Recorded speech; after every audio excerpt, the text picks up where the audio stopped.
Hello and welcome! It is yet again time to talk about the Magnus Archives. This time Season 4, the penultimate season. And you may say, but Trey, you just talked about Season 3. I'm down the rabbit hole now, and I have to know what's going to happen. And I can't start Season 5 until I make this review. So, I'm making this review right now. I'm a little scatterbrained, and I have a lot I want to say, but as always, before we get into spoilers, if you don't know what the Magnus Archives is, and you see this logo up here and you go, man, that looks cool, what is that? This is a horror podcast that is done by Rusty Quill, and you can listen to it on YouTube. It is done up like a radio show style, where there is a really well-told story that centers around different fears and the ways that those interact with people, and that's as much as I'll give you, because honestly, the best way to experience this is blind. You go into it, oh, that's funny now in hindsight, you go into it, and you just learn it all as you go. I recommend taking notes. I have. I'll drag my notes over here on screen for a minute, so there will be some visual spoilers, but I'll go back to an earlier season or so just to pop over to that. I took heavy notes, and so yeah, I recommend you take notes. That's a good idea in my mind, and the notes have come in really handy. So as we get into this, obviously I'm going to move into spoilers right after this section, but I want to give a quick thank you to everyone that has watched the previous reviews and hasn't spoiled anything. That is a really difficult thing to do. I know when you know the story and you're so excited about it, you want to talk about it. The Season 5 review comment section is going to be full spoilers. You can say whatever you want in there, and I'm really looking forward to getting to discuss with full spoiler stuff with everybody. But just again, thanks everybody for not putting spoilers, because I know I'm not the only one taking this journey. I know I have a couple of people that are watching along with me and are going through the podcast to get to the reviews, and so I really do appreciate that, and thanks for not spoiling stuff for me, because it's really fun to find this stuff out on my own. So with all that said, let's get into spoilers as we talk about episode 121, Far Away. Now, real quick, as we get into this, there's a couple things that I feel like I got on the nose in the last review, theories-wise, and there's a few that I definitely did not. A few that I was very wrong on, and I'm excited by that, because I still don't yet quite know where the story's going, and it's really hard not to just talk about the thing that happens in episode 160. It's really hard not to just talk about that, but we'll do this like we always do. We'll work our way through the episodes. Far Away with Oliver Banks. What a start to a season. Just the, hey, yeah, you remember me, right? Actually, I'm pretty sure I've been killing people. And of course, you gotta make a choice. Getting to see now the way these different people have been touched by these different powers and the avatars, and the ones that aren't avatars, the creatures that maybe at one point were avatars but have now become something more. It's really interesting, and I like it a lot. This episode is a really good setup episode, and I do have a couple problems with some named characters in this season, but for the most part, I understand where everybody's coming from. This is where it still seems like Georgie cares about what's going on with John, and this might be the straw that breaks that for her. But this is the last time that I feel like I can get with Georgie. Like, I understand Georgie. Georgie and I jive, right? Whereas there's other characters later that I think make really hypocritical choices. I understand where they're coming from, even if I don't agree with the choices. And I do understand where Georgie's coming from, too. I just needed, like, one more thing that took Georgie from this to what we get later, when she basically tells John she won't go to therapy with him. You know, kind of a mean thing to say, but I get it. John's caused a lot of problems at this point for you. Oh, man, I just want to talk about the stuff that comes later. Okay. Zombies next. John makes his choice, because it really does seem like, as an avatar, you have to die to truly, like, come into your power and give yourself to the being, to the power, to be able to come back. That's what it seems like anyway, based on what we've seen from some of the other avatars. But we don't know for sure. Like, it doesn't seem like Jared Hopworth died, and he's an avatar. So it might not be true, but maybe you get stronger. I don't know, because Jared seems pretty dang strong. So it's kind of tough to say, but John makes his choice. And we get into Zombie with Lord St. John and the vacant people with the empty eyes. And it could be the stranger, right? It's probably the stranger, but it could also be that 15th entity that I was talking about that in this season we get actual, like, stuff for. Does the extinction exist? Please don't tell me, because I kind of already know. I mean, it doesn't exist yet, but it's a part of the other powers, and it could be birthed, and season 5's coming, and that's when I'll find out for sure. But it is really interesting to see some of these now and go, like, because before it was, okay, well, is this the vast or is this the lonely? Is this the buried or is this the lonely? Is this the dark or is this the lonely? The lonely's like really good at this, it seems like. Is it the web or is it the lightless flame? Depending on, like, the dark, depending on how you tie it all in together, it could be these different ones. And then suddenly you have, but is it the extinction? And that's a different question than is it the hunt or is it the slaughter? That's a different question from is it the flesh or is it the slaughter? But is it this other thing that is part of these, but isn't just these? Is it the desolation or is it the extinction? And it's a really interesting divide that I think makes every statement from this point, now that we know for sure there could be a 15th entity, and I know that doesn't sound like we know anything for sure, but it changes everything and makes me, again, want to go back through the whole series and see where I'm at with it. Look on every episode pull up the wikis and what do other people think, all that stuff that I haven't been able to do yet. Soon. It's very soon. After that, after Zombie, we get web development, which is a really interesting episode. Far Away was really interesting, but it all culminates in, like, the big reveal, and that's what I think makes that episode really cool. Zombie is an alright episode. It leaves you with, like, a But web development was the first one where I was like, oh no. And so this is obviously the web, right? It's even called web development. But also, like, Carlos Viteri is mentioned here. The poor guy that was surrounded by spiders and kept finding them everywhere he went. It's killing people, I guess you could say, but if you don't tell it a good enough story, it turns you into, like, a creature. This was the first episode this season that made me just go, oh boy, this is something that you could theoretically have no control over. If somebody else doesn't like you and you don't even know you upset them, bam, they put you on the website, there you go. It was a really cool episode. Following that is Left Hanging with Julian Jennings. And yet again, this was an episode that made me go, oh boy, because I have a slight fear of heights. I don't really have a problem with heights when it's at a height where I would die anyway if I fell, which sounds terrible, I know, but I'm going to take a quick drink because I'm very thirsty and I'm going to be talking for a long time. I could edit that out, but I'm probably not gonna. And something tells me you're not gonna complain about it in the comments either.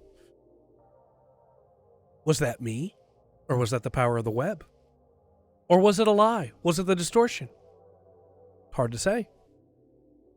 It's hard to say. But I have a slight fear of heights. And when I say slight, I don't like flying in airplanes. But this is at a height normally where I would be fine with it. When it's like left hanging and I was like, oh, okay, yeah, we're in a cable car.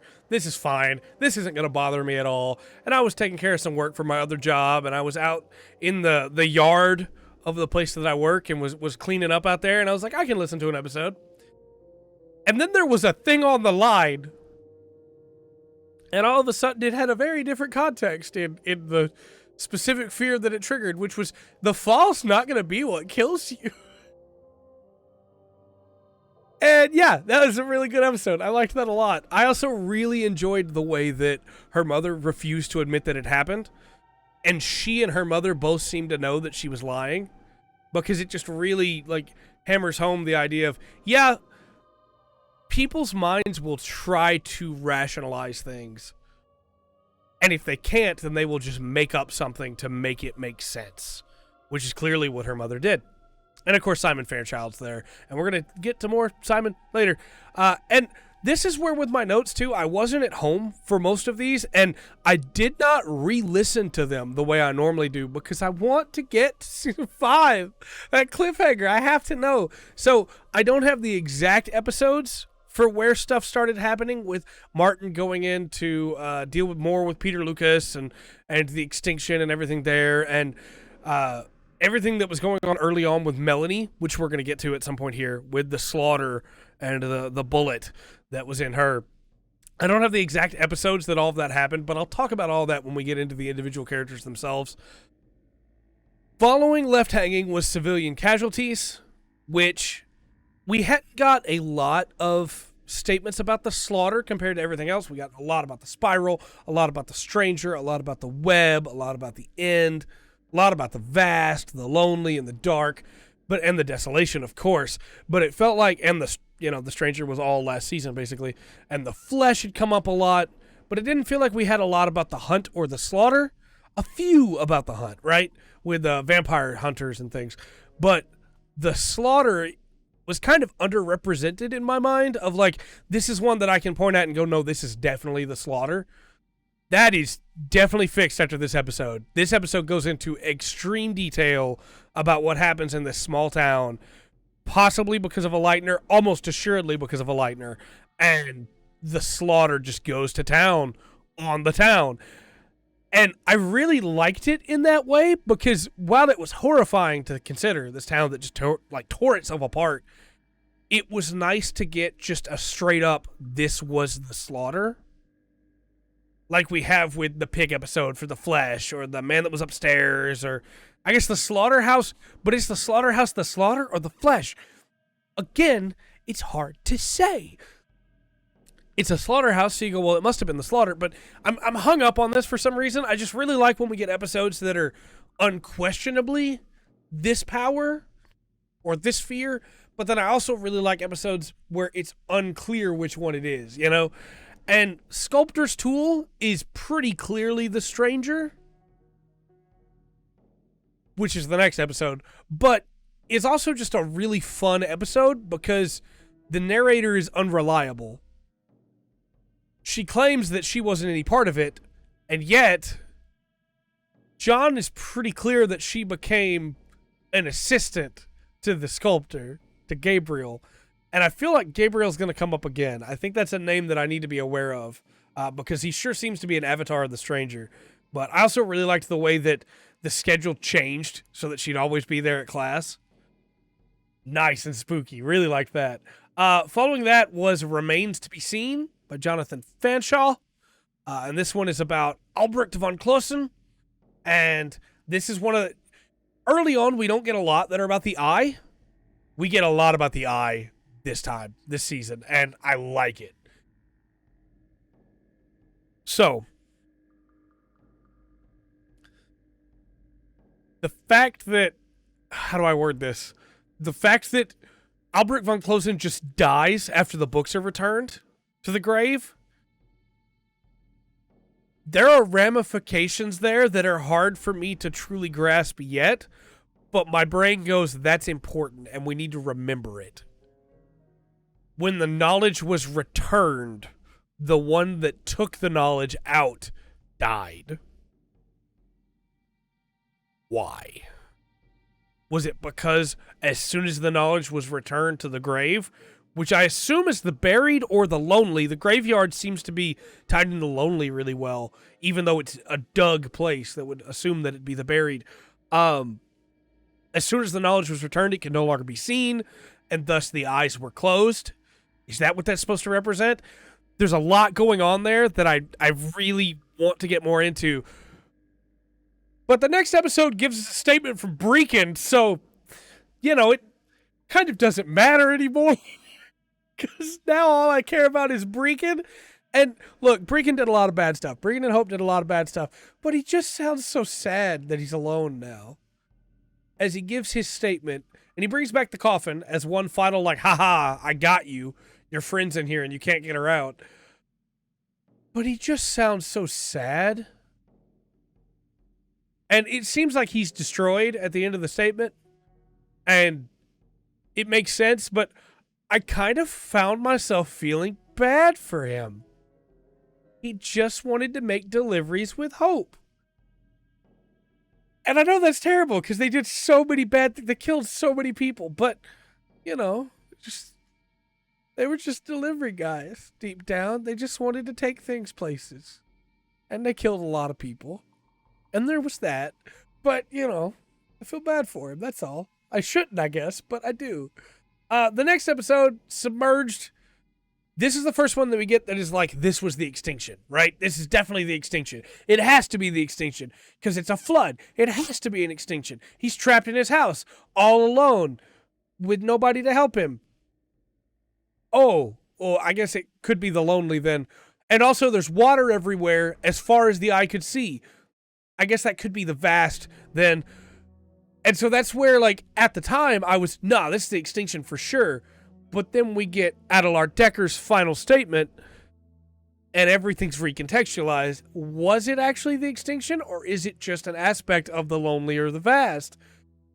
And I really love that. I love, as much as I loved having just the slaughter as its own, I really loved this of, no, for sure it's the extinction. Absolutely. And then you get Adelard Deckard saying, maybe the extinction isn't its own thing, and everything spins.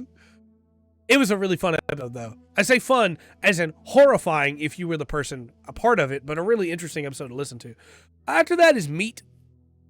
And this is a really interesting episode because it's about a person taking part of the Flesh's ritual, that, and we got to talk about rituals later, that didn't necessarily want to be there and is kind of stuck into it.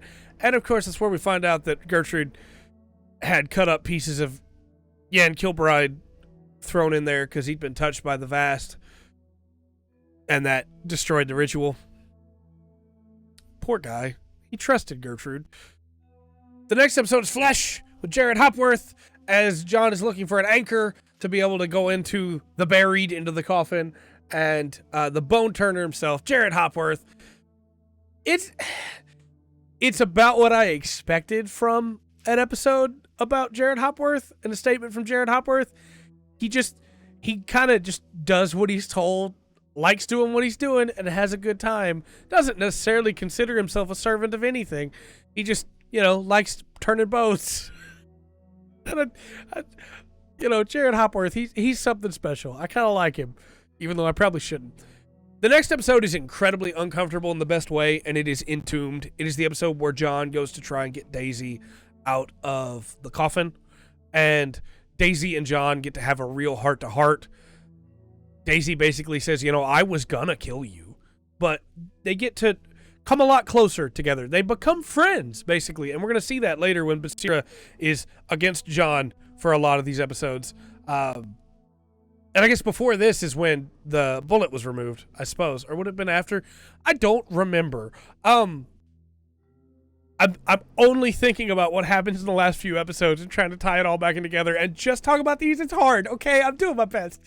But this is a really, really good episode, and most of it is based around the fact that they're stuck but can't die from it, really, because Daisy's been touched by the hunt, John's been touched by the eye, and John is now an avatar of the eye, basically, and they can't really, and I just realized something about my whole theory about how you have to die first to be an avatar, and how Daisy disproves that later, but we'll get to that later. It's not that you have to die, it's that you have to give yourself to it. You have to make the choice to accept it. I'm such an idiot. How did I not realize that until right now? Either way, that's not what we're talking about right now. Oh my gosh. It's a really wonderful episode, and the tape recorders being what draws them back, and the fact that I have a really good feeling Martin's the one who put them there, and I mean, it's basically said out loud. He cuts Basira off, but it's basically clear that Martin's the one that put him there. But just, it was really nice, and him leading her out of there. The bone wasn't the real anchor. It was the Institute? Or Martin. Martin was probably the anchor. Hadn't thought about it that way. This is why normally, I spend a lot of time condensing my thoughts and going back over the episodes before I make these videos. But look, I want to start season 5. I want to know what happened. Please don't judge me too harshly. Please understand. After that is Dead Horse, Percy Fawcett. This is an episode on the hunt, and where we find out that the hunt ritual can never complete, and we're going to get back to that later, because the hunt never ends. It's no fun if the hunt ends. I really liked this episode, and the idea of all these old explorers being touched by the hunt, like Edward von Toll, just really, really cool. I like that idea a lot, and the hunt for the lost city of Z is a hunt. The hunt for, or Zed, I guess, but the hunt for all of these different things that the explorers have hunted for over the years, all part of the hunt. And I find that really, really satisfying. Time of Revelation by Adelard Deckard is next, and this is again where I was like, man, this is the extinction for sure. This is the extinction without doubt, and it still could be.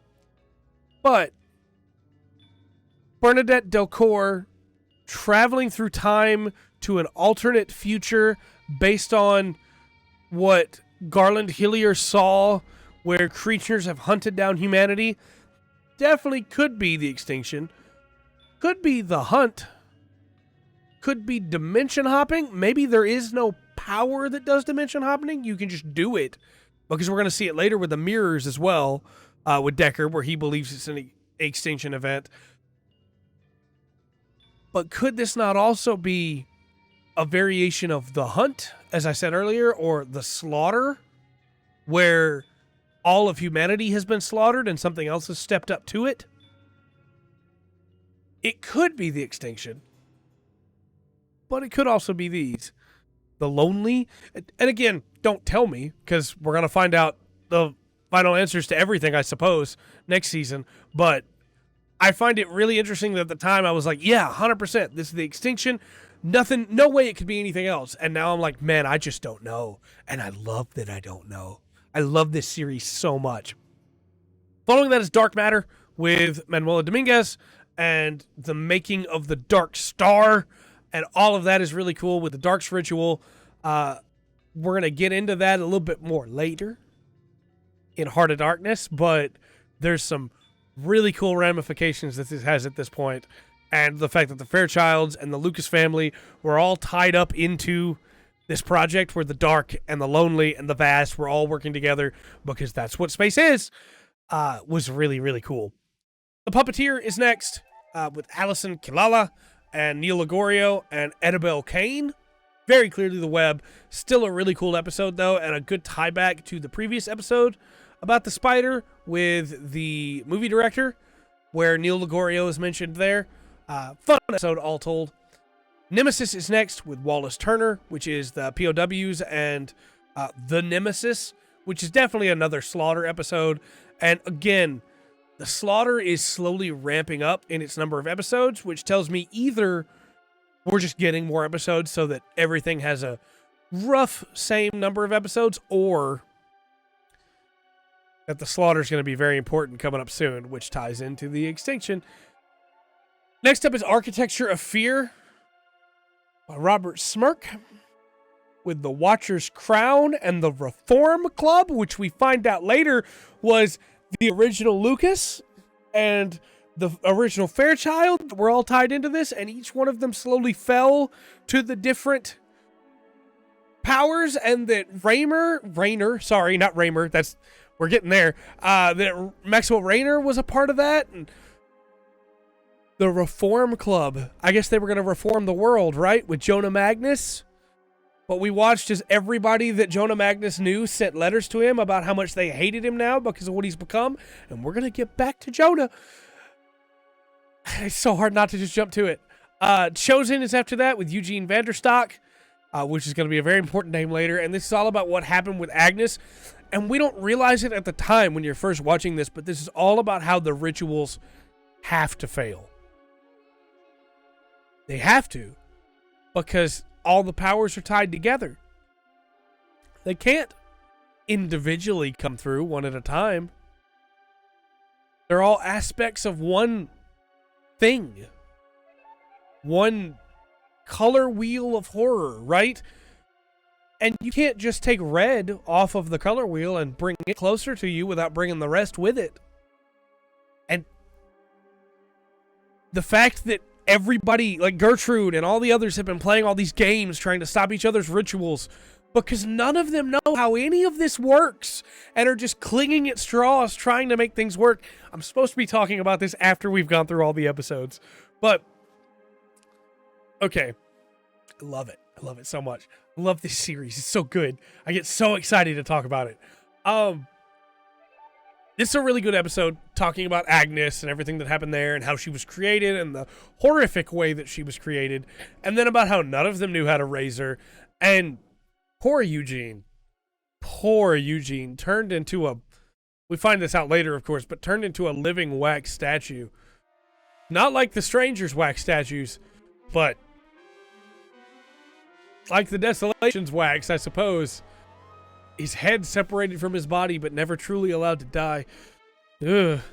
The Movement of the Heavens is next with John Flamsteed, and this is where we hear that Maxwell Rayner was originally called Raymer, and he was a man known as Edmund Halley, which may sound familiar to you as the Halley-Bopp Comet. So, this is when we find out people have been body hopping. And the body hopping, we already knew a little bit about it before because it was mentioned with Rayner, right? But this is when we get our clarification that that's how it's done. And he's far from the only one doing it. A lot of them are. A lot of the avatars to be able to stay young and be able to keep going and keep serving their patrons. This is a really fun episode. And, you know, John Flamsteed being the one that just straight up kills Rayner just for him to get back up again in another body. It was really, really cool of an episode. I liked it a lot. And it made me question a lot of what I already knew. Next up was Doomed Voyage with Floyd Matharu, talking about what happened with Mikhail Salesa and the camera. I feel like that's going to come back up. I don't know yet how, but I feel like it will. But Salesa seems to be dead, but we don't know for sure. There's no proof of that yet. Then we have, also at this point, I should mention, I haven't really talked about it at this point. John, like, sees this guy while they're on the way to find out what's going on with the Dark's ritual and just knows. He just knows that he has something important to tell him. And we don't know at the time that he's feeding on them, basically. But it will come up again later, and all I can say is poor Floyd. Scrutiny is next with Jess Terrell, and this is where we get the realization that John is feeding, because poor Jess has been hunted by him, and he has extracted the statement from her. And I feel like, I don't know, because I haven't looked at a lot of the discussion, I feel like a lot of people are going to be upset by how hypocritical Basira is here, and how upset Melanie is here, when they find out that John has been eating people's fear and giving them nightmares so that he can continue to feast on their fear. He's not doing it on purpose, but he is, right? And so we as the audience, I assume, again, I haven't read what other people think yet, but we identify with John and go, well, yeah, of course, he's just trying to survive. He's not doing this on purpose. He's hungry, and this is how he eats. Whereas Basira is very much being hypocritical and going, well, it was okay when Daisy did it because she couldn't control herself, but it's not okay when you do it because you can. Because, see, Daisy's controlling herself now, even though Daisy is slowly wasting away. And Melanie is horrified by this realization because John is not human anymore. He literally extracted a ghost bullet out of her leg and woke her up doing it. That's not something you just recover from, right? And now that I say that, I guess that could also be partly why Georgie's so mad at him, because of her connection to Melanie. I feel like at this point, I can fully 100% understand where Basira and Melanie are coming from. And I guess now Georgie, now that I think about it that way. But Melanie is horrified. She doesn't really understand everything that's going on. She wants to be out of this place, and she can't stand what everybody's becoming. Daisy's back, having been pulled out of a coffin. So Basira's worried about her, but also conflicted because the Daisy that she loves is not really the Daisy that came out of that coffin.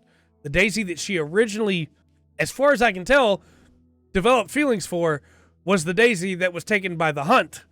And this Daisy is a lot more reserved, calm, and conflicted than that Daisy ever was. And so Basira both wants Daisy to be okay and not given into the hunt, and is proud of the fact that Daisy's holding back, while also being afraid of what Daisy is doing, dying by not hunting, and probably afraid that that spark that she originally saw in Daisy is gone, while also being conflicted because she doesn't want it to come back, because then Daisy would be controlled again, and also having to admit that if Daisy wasn't controlled, like Daisy herself says she wasn't, and she chose to do those things, that she was complicit in allowing those things to happen. Basira's a really complex character, and I like her a lot. I feel like if you only look at it from John's perspective, then yeah, Basira looks like a huge hypocrite, because she's really mad at him for the idea of feeding, and she doesn't want him to do it, and she's constantly telling him, look at how good Daisy's doing. But John doesn't have anybody at that point, right? Barton's been taken by Peter Lucas and is working for the Lonely, and Basira is mad at him because he's been feeding, and Daisy is on his side, but Daisy also is falling apart, and Melody is slowly pushing all of them away because she wants out. And there's so many times where he references Tim or Sasha that just like breaks my heart. We're supposed to be talking about the episodes. I love these characters so much. And again, Basira went down a couple pegs for me, but I fully understand where she's coming from. She's just a person, and people are conflicted. People make bad calls because she's emotionally and romantically invested in Daisy, while also she is friends with John. She doesn't want him to become a monster, but she has to take that stance because otherwise how can she reconcile what Daisy's done? And John calls her out on that later in a way that I find really satisfying. Because not only do I love Basira and the conflict that she goes through, I love even more that she has to make a choice with that. We should get back to the episodes, though, because we still have a lot more to go, and we're already 30 minutes in this review. They're just getting longer and longer as we go. The last one, who knows how long it's going to be. After Scrutiny is Heart of Darkness, with Manuela Dominguez and the Dark Star that John cancels out by looking at it, right? By perceiving it in a really cool scene. But it's also where they figure out they don't know how Gertrude stopped the ritual. Manuela doesn't know how Gertrude stopped the ritual, and we find out later Gertrude didn't stop the ritual. The ritual just didn't go off because it can't, as we talked about earlier. But none of us know that at this point. So it's just, how did she do it? The Dark Star was created. It was done. How did it happen? And now we know, of course, at this point, Maxwell Rayner's dead. Natalie Innes seems to be dead. Varden Darvish is dead. The Dark Star has been destroyed. The Dark is basically stopped, right? No rituals can be completed. Now, again, we know that's not how it works, but we don't know that yet, so we'll keep going.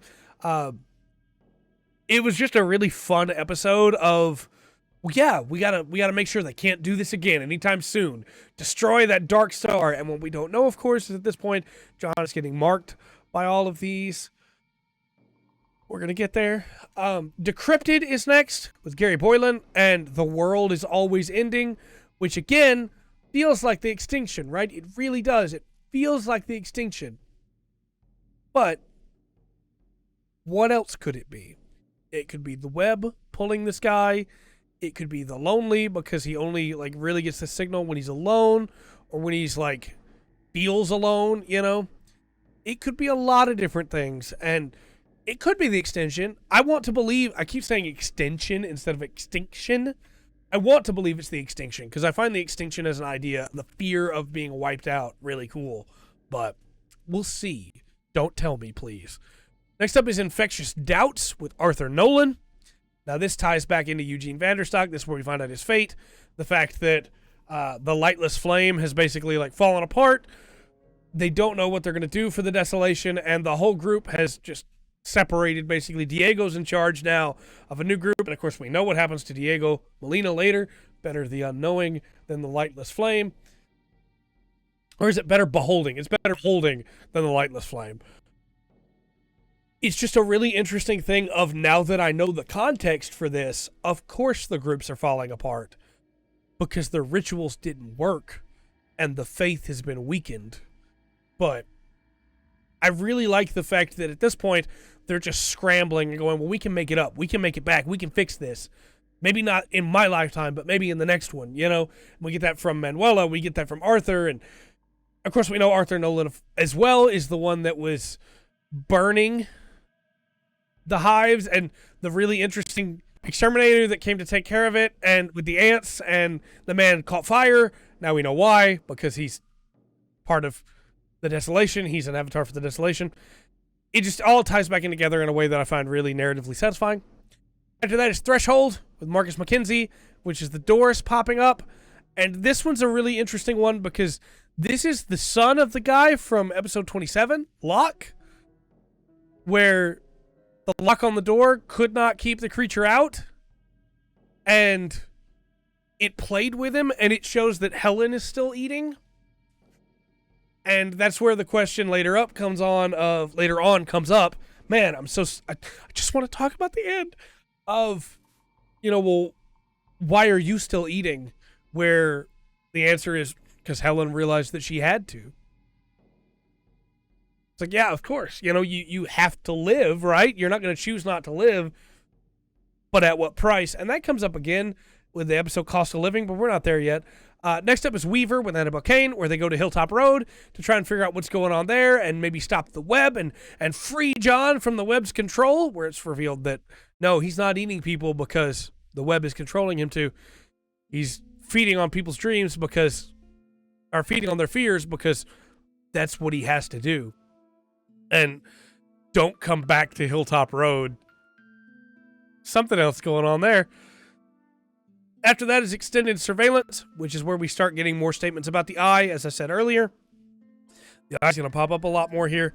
The fact that every camera was watching her is horrifying. Concrete Jungle is next, where this is supposed to be another extinction event, where the concrete has come up and the concrete pit viper bites the doctor. I have his name written down here. Why can't I? Nikos Anastos. And this absolutely could be the extinction, right? For sure. It absolutely could. It could also be the stranger. It could also be like a weird variation of the buried. It's hard to say. And it even could be a desolation, or a corruption, sorry. A corruption sickness with the concrete that's being passed back and forth. Because we're going to see in a little bit that old Amherst was still trying to make some new poisons. But it's real interesting to just have this, like, what is it, though? And, again, don't tell me. I want to find out. After that is Cul-de-sac. And this was a fun episode in that there were a lot of questions that came up. This feels a lot like The Lonely to me. Stuck in a cul-de-sac, a neighborhood with no way out, where the signs just say street or drive.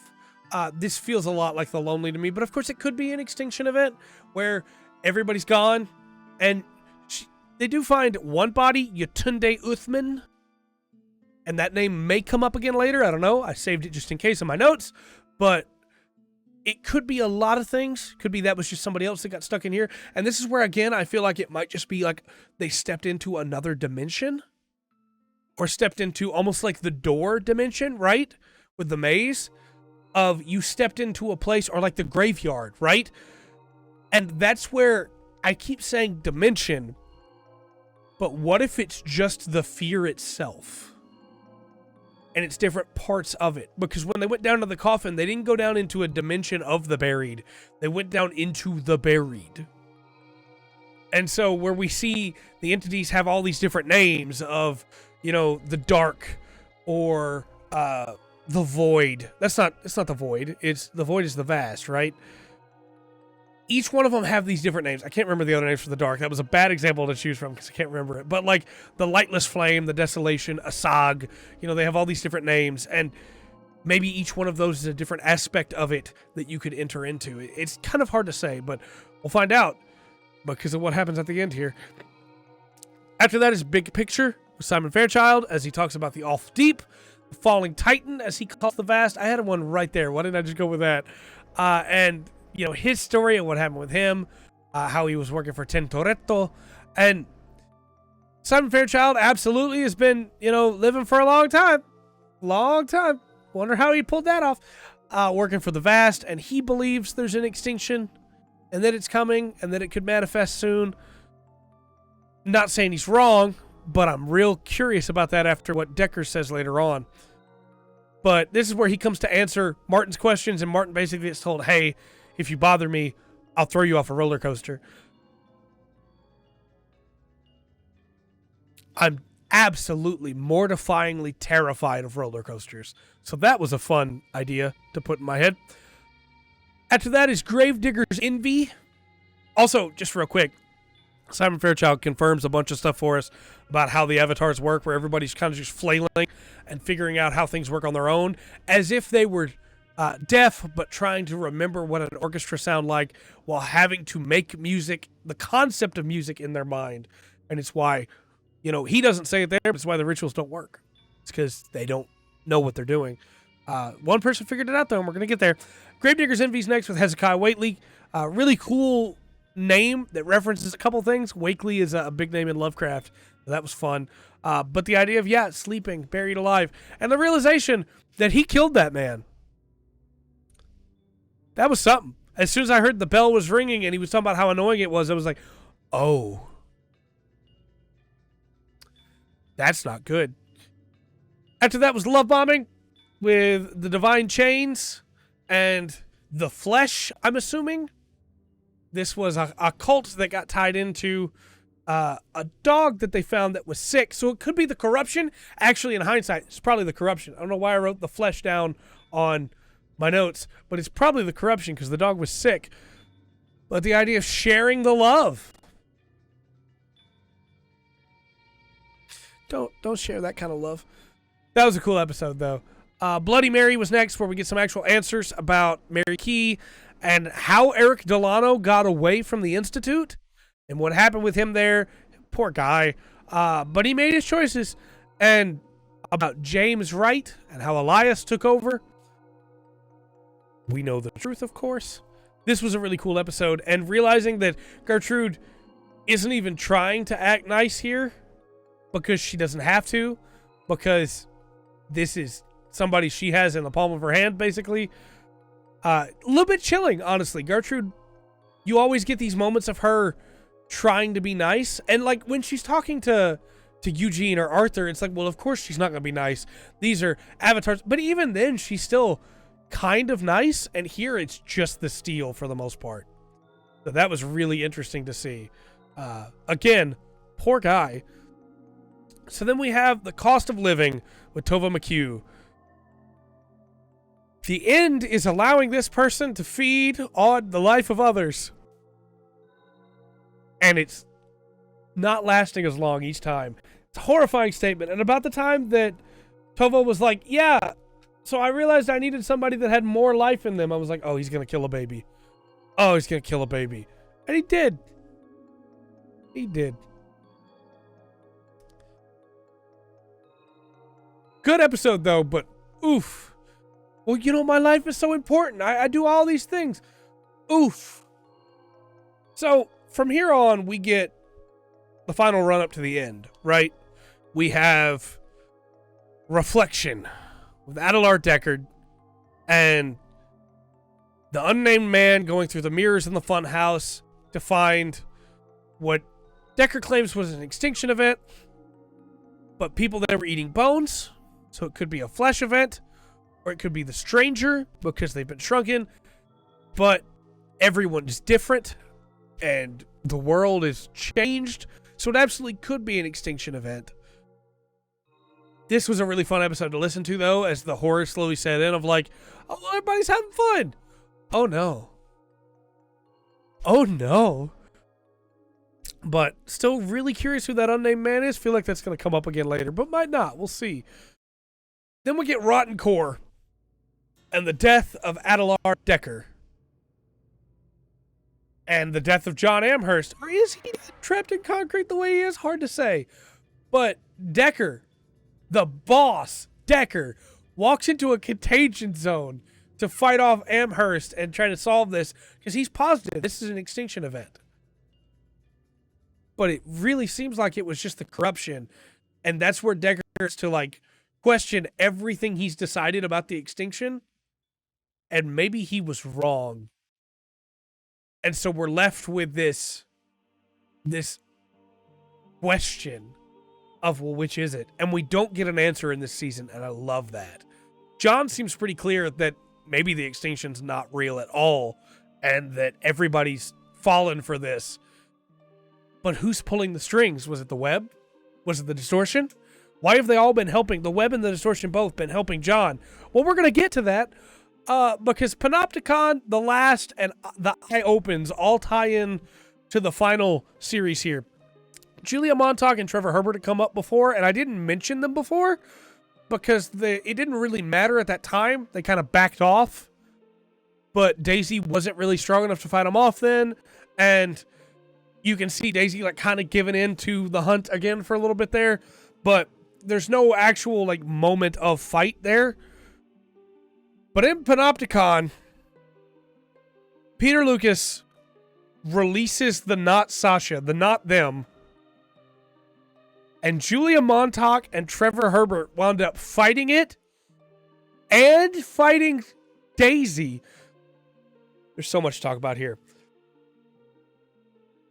Elias escapes from prison. Martin and Peter go to the Panopticon, which, of course, the Panopticon exists at the bottom of the archives. Of course, something about the Watcher want the Panopticon there, made by Robert Smirk. I forgot to mention Melanie takes out her own eyes so she can leave the Institute. I forgot to mention that part. And she moves in with Georgie, and they're together, and good for them, I guess, but she doesn't want any part of the Institute anymore. Forgot to mention that part. Very important. Hopefully Melanie's finally free. She deserves better. The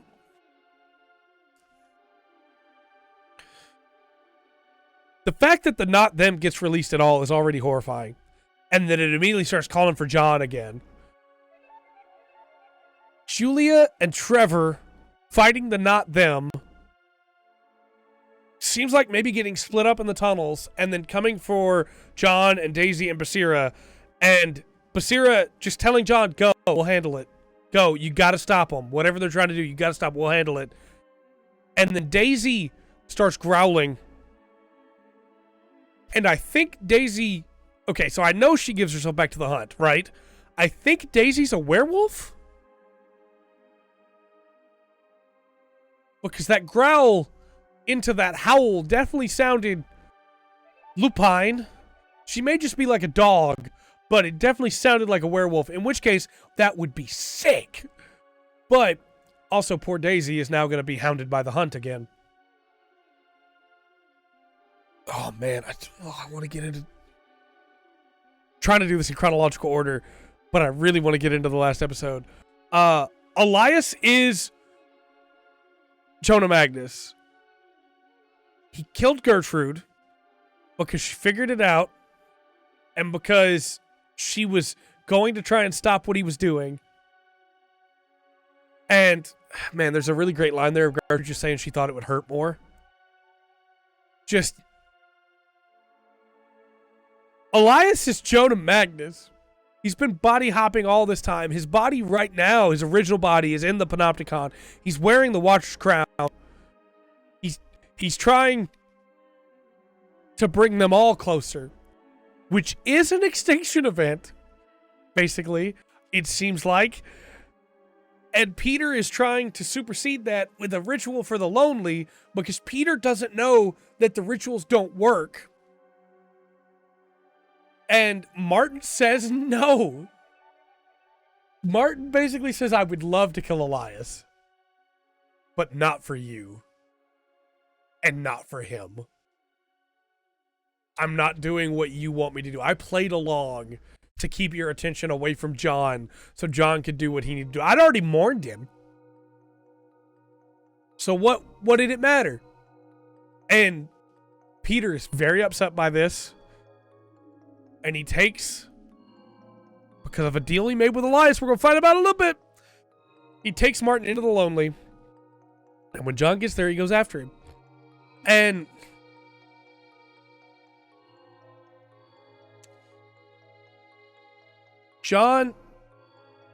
when John got taken by the stranger, and I'm going to say John got taken into the stranger. I'm going to assume that's how that works, right? He nearly lost. Very, very nearly lost.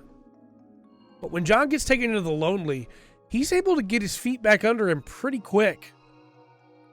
And I guess that shows how much stronger his connection to the eye is at this point. And Peter Lucas tries to stop him, and John calls him to him and demands questions out of him, and then is obliterated. Much like Breakin was, as far as I can tell, when he won't answer the questions. When he fights back against it so hard that he's destroyed. And then John finds Martin. And then they get out of there. And they run. They get away. It seems like everything's all right. They get away.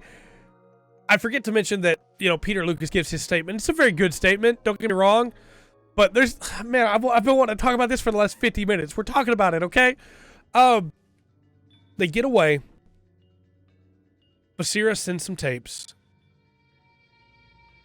John grabs the first one. I guess I should have mentioned when John got the tape about Eric Delano, he had to fight against the eye to be able to listen to it. He gets the first tape. He's going to have himself a little snack while Martin goes out to look at the cows. And he's gonna get a little snack. And it's a statement from Jonah Magnus. And John can't stop reading it. And it goes through how everything went just according to plan, and how John was marked by each of the entities, by each of the powers, by each of the fears, one by one by one. He was marked by the hunt because of Daisy, and also Julia and Trevor, to be honest. He was marked by the dark because he looked at the dark star. He was marked by the web already from a young age because of Mr. Spider. He was marked by the lonely because of Martin, and because of Peter, he went into the lonely. He was marked by the buried when he went down to get Daisy. He was already marked by the eye, of course, because he worked at the Institute. He was marked by the spiral because he'd been inside the distortion a couple times. He was marked by the end because he died. He was marked by the stranger because of the unknowing. He was marked by the desolation because of Jude Perry. He was marked by the slaughter because Melanie stabbed him with a scalpel after he got the bullet out. He was marked by the corruption because of Jane Prentice. He was marked by the flesh. I don't actually remember how he was marked by the flesh. Jonah told us in the deal how he got marked by the flesh. I believe it was...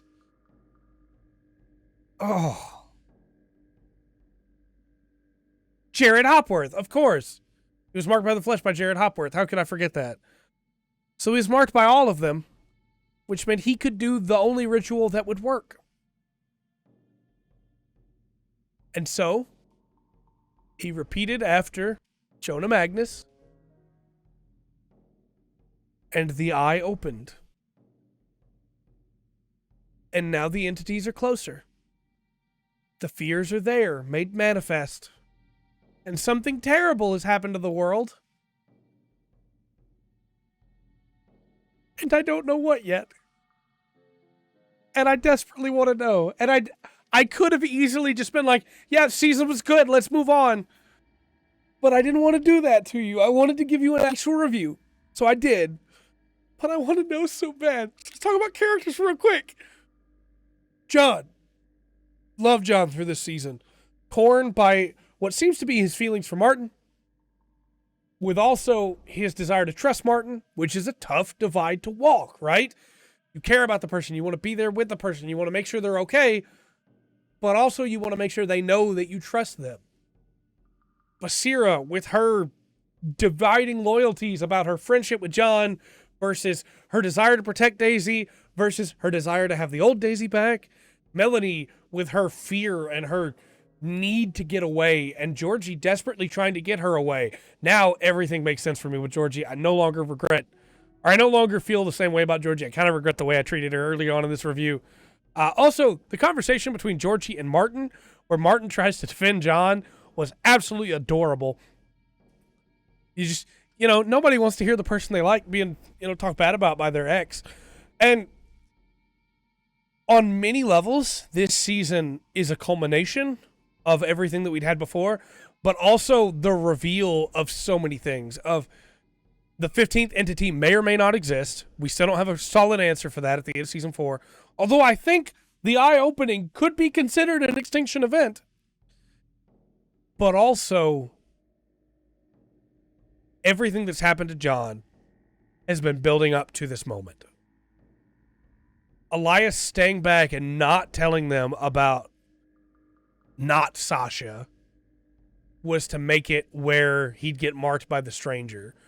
Elias staying back and not telling them Jane Prentice was there was so he would get marked by the corruption.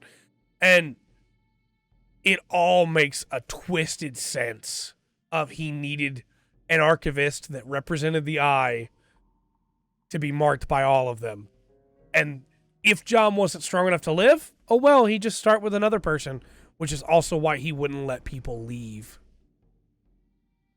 And that's also why each one of them wound up interacting with a different fear, was so they could bring it back in to John. It all makes so much sense. The fact that the rituals were never going to work in the first place, showing why over and over and over again. Because I kept asking myself, if the rituals are so, not easy is not the right word, but if they could be pulled off, I think I mentioned this in a previous review too, why has nobody been successful? And my theory at the time was because they kept stopping each other, which is part of it, but also because they can't be successful. They can't bring just one aspect. You need all of them. And John has done that. The eye has opened. And now it stares unblinking at the world, and none can escape its view. The desolation is here, and the world will burn. The corruption is here, and will eat everything. The spiral is here. Can you escape its lies? The end is here, and all will vanish. The stranger is here. Or who can you trust? The lonely is here. Safer alone. The slaughter is here. You gotta protect yourself, right?